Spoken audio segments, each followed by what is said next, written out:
2 দশক পেরিয়ে গেলেও উন্নয়নের ছোঁয়া পৌঁছায়নি একটি গ্রামে। এমন বাস্তবতা কি এখনো সম্ভব?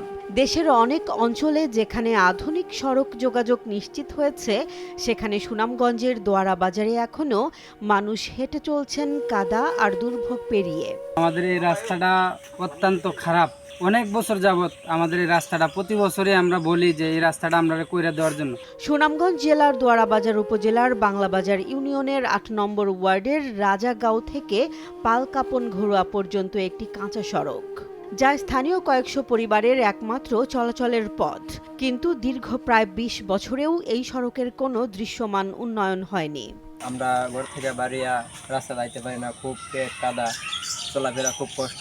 মাদ্রাসায় যাইতে পারে না মানুষ, মসজিদে নামাজের লেগে যাইতে পারে না, খুব পরিস্থিতি খারাপ। আমরা এই রাজারগাঁও দোয়ারা বাজারের মেন রোড, এটা এক হিসাবে মেন রোড। আমরা চলা খুবই কষ্ট এই রাস্তার লেগে। পালকাপন থেকে এই রাজারগাঁও পর্যন্ত খুব খারাপ অবস্থা। সরেজমিনে দেখা যায় পুরো সড়কটি খানাখন্দে ভরা, উঁচু নিচু এবং কাদায় পরিপূর্ণ। শুকনো মৌসুমেও যেখানে চলাচল কষ্টকর, সেখানে বর্ষা এলেই এটি এক প্রকার অচল হয়ে পড়ে। স্থানীয়দের ভাষায় এই রাস্তা যেন প্রতিদিনের দুর্ভোগের আরেক নাম। আজকে অনেক বছর ধরে আমরা এমপির কাছে, উপজেলার কাছে, চেয়ারম্যানের কাছে আমরা এই ঘুরতে আমাদের এইটামাতে কিছু হয় নাই। সবচেয়ে বেশি ভোগান্তিতে পড়ছেন শিক্ষার্থীরা। প্রতিদিন স্কুল কলেজে যেতে তাদের কাঁদা মারিয়ে অনেক সময় জুতা হাতে নিয়ে পথ পাড়ি দিতে হয়। এতে সময় নষ্টের পাশাপাশি অনেকেই নিয়মিত ক্লাসে যেতে পারছে না, যা তাদের শিক্ষা জীবনে নেতিবাচক প্রভাব ফেলছে। এই মাদ্রাসা অনেক ছাত্রছাত্রী আছে, এই ছাত্রছাত্রী দেখা গেছে মাদ্রাসা আইতে যাইতে অসুবিধা হইতেছে। বাংলাবাজার ইউনিয়নের ৮ নং ওয়ার্ড, সেই ওয়ার্ডটা সবচেয়ে অবহেলিত। আজকে আমাদের জন্মের পর থেকে এই কাঁচা রাস্তা দেখতেছি, এখনো কাঁচা রাস্তা। আমার জানা মতে বাংলাদেশে এমন কোনো জায়গা নাই, সব জায়গায় উন্নয়নের ছোঁয়া পড়ছে, কিন্তু আমাদের বাংলাবাজার ইউনিয়ন ৮ নং ওয়ার্ডে উন্নয়নের কোনো ছোঁয়া পড়ে নাই। অন্যদিকে কৃষকরাও রয়েছেন চরম বিপাকে।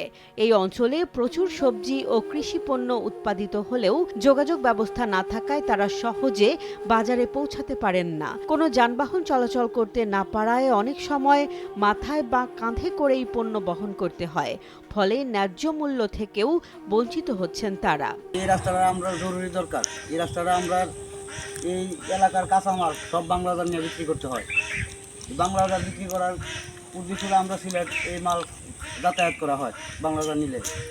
আর যদি এই মাল আমরা বাংলাদেশ না নিতে পারি, ওইখানে বিক্রি করি, তাহলে অর্ধেক দামে বেচতে হয়। এই দাম আমরা পাই। জরুরি স্বাস্থ্যসেবার ক্ষেত্রেও পরিস্থিতি ভয়াবহ। অসুস্থ রোগীকে এই ভাঙাচোরা রাস্তা দিয়ে হাসপাতালে নেওয়া অত্যন্ত ঝুঁকিপূর্ণ। অনেক সময় রোগীর অবস্থা আরও অবনতি ঘটে পথেই। স্থানীয়দের কাছে এটি এক ভয়ঙ্কর বাস্তবতা। আমাদের এই রাস্তাটা খুব অসুবিধা, আমরা যাইতে পারি না। তো লুকি লয়ে যাইতে হইলেও অনেক সময় দরকার। রাস্তাটা করবো করে আজকে মনে হয় 17-18 বছর ধরে করবোই, রাস্তাটা হয় নাই। এই রাস্তাঘাটে চলাফেরা করতে হয়। একজন রোগী অসুস্থ হইলে আমরা নিয়ে কোনো দিকে যাইতে পারি না। বর্ষা মৌসুমে পরিস্থিতি আরও খারাপ হয়ে ওঠে। বন্যার সময় রাস্তার ওপর দিয়ে পানি প্রবাহিত হওয়ায় পুরো এলাকা বিচ্ছিন্ন হয়ে পড়ে। তখন যোগাযোগ সম্পূর্ণ বন্ধ হয়ে যায় এবং মানুষের দুর্ভোগ কয়েক গুণ বেড়ে যায়। এ বিষয়ে স্থানীয় ইউপি সদস্য আবু হানিফ জানান, রাস্তার অবস্থা অত্যন্ত খারাপ, কিন্তু দুঃখজনক হলেও সত্য, আমরা জনপ্রতিনিধি হয়েও এখনো কার্যকর কোনো উদ্যোগ নিতে পারিনি। রাস্তাটা তো দীর্ঘদিন ধরে মানুষের কষ্ট করতে, ভোগান্তির মাঝে আছে। আমরাও দায়িত্বে থাকলেও কোনো সহযোগিতা করতাম পারতেছি না।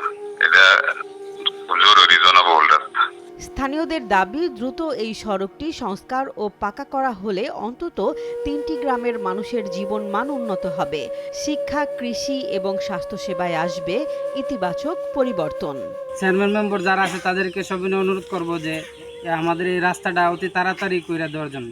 এই যে আইতাছে রাস্তাটা দেখতাছে, তো আমরা রাস্তাটা ঠিক মতো কইরা দেন, আমরা চলাফেরা কোনো রকমে করতাই না, আমরা গরিব মানুষ। এখন প্রশ্ন হলো, আর কতদিন অপেক্ষা করতে হবে এই মানুষগুলোর? সংশ্লিষ্ট কর্তৃপক্ষ কি এগিয়ে আসবে তাদের এই দীর্ঘদিনের দুর্ভোগ লাঘবে? জেসমিন জাহান, নিউজ ডেস্ক, জনবাণী।